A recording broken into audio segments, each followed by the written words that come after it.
Hi guys, just going to talk about the indices today and the sentiment according to FXCM. I will show you some technical charts as well, but just a look at the calendar today. We're devoid of big data, which is good. And the only one really, it's probably the US building permits, so it's not really a big deal. This has been and gone, and so today, from a data perspective, we're actually okay.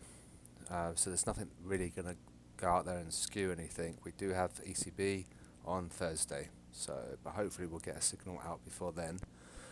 Just a quick look at the bubbles. Yen is drawn by euro, Swiss franc, and dollar, and these are bubbles that are behaving well, and these bubbles are behaving poorly, so they should be smaller. But these bubble sizes are fine. So they're long Aussie, but yet price is going up. So they could be right, but it really should be shrinking in size, and therefore telling us price should be declining.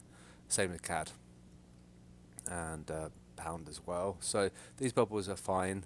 These bubbles are being a little bit naughty. Kiwi's perfect for what it's doing. They're really long, and price is going down, so that would be normal.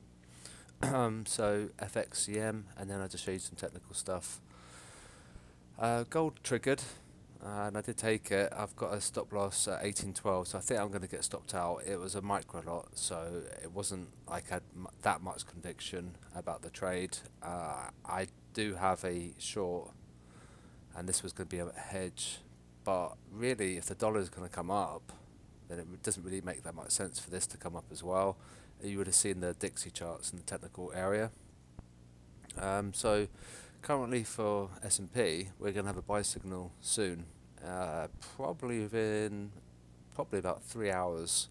If this moving average line continues and this dips, then we're going to get a buy signal, and then that should be negative dollar, and that should be negative yen. So we'll probably see these bubbles. They're going to have to move, I think.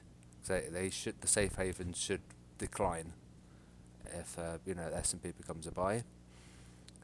So that's that. So just keep an eye on this. Try and get a copy of the trading station, and we're going to get a buy signal at S&P.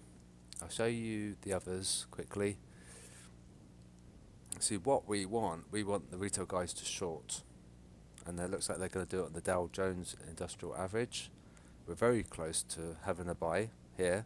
So if you wanted to try and buy the dip, it would be possibly a good idea because they're selling, and we try and do the opposite of the retail guys, so they're shorting it. But if it crosses the 21 day, then that's going to be quite strong, and we can come up, and we might even do a V. I came up with like a wonky V, but yeah, we might even reclaim those highs. If this comes down, we'll go up. Okay, so that's US 30.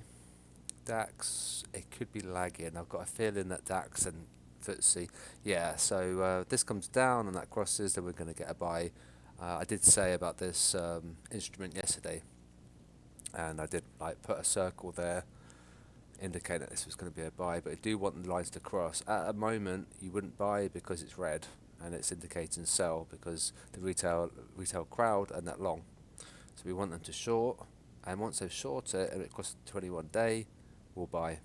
And we're going to do a similar thing, I think, to the Dow Jones. UK 100, we don't normally look at this, but we're going to look at it anyway. And yeah, so there, it became a sell. So don't buy FTSE yet. Wait for that the lines to cross, and then you should be okay. Ideally, you'd probably even wait for it to come down into green before you bought. This is a sell, and this is a buy. So we're actually quite extreme, but we're coming off extremes. So they started to sell it, and by selling that, price will come up. But UK 100 is a funny one, so do be careful.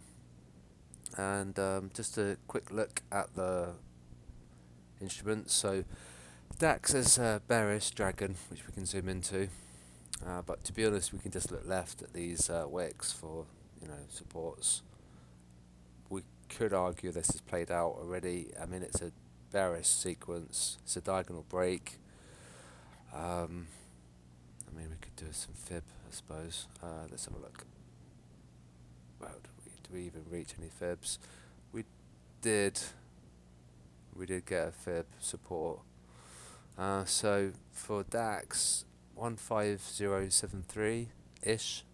I mean, as long as that holds, then we can come up. Breaks that, we'll come down to the 261. 14769. Wow. So there's the DAX. US 500, which is S&P. And so this is a bearish ABCD, which is saying that it's going to remain bearish unless 4456 breaks. And there's your resistance and there's your support. We really, you could argue we should be within pitchfork. And so this would be normal. This is abnormal from that point. So yeah, I mean, sentimentally, it looks like we're going to be a buy. So perhaps just ignore the technicals, and if the sentiments, if the guys are going to short it, then we know which way the price is going to go. It's going to do the opposite of the retail guys. And lastly, US 30, which is a bullish sequence, which is interesting. These are all daily charts, and this is going to remain bullish as long as 25790 holds.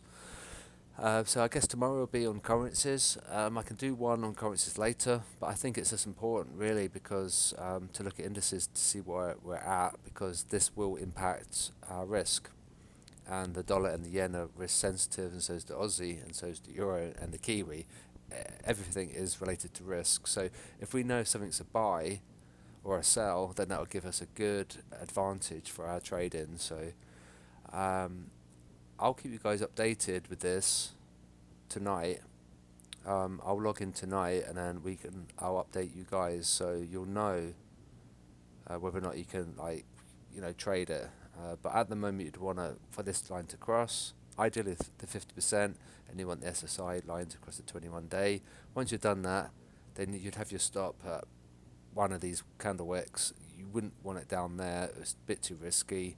Maybe this one, or anywhere you want really, as long as you have like a fairly tightest stop.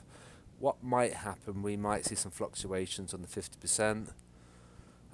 If so, then it's probably not going to be the great time to enter. So I'll update you guys much later. It'll probably be in about 12 hours time, and then we'll see where we're at. So with any luck, we'll make some good profits in this. I might even entertain a long, and I never ever trade indices, so I'll let you guys know if I do take part, and then we'll look to reclaim those highs. So it could be an awesome trade. And yeah, so I'll keep you guys posted, and I'll speak to you soon.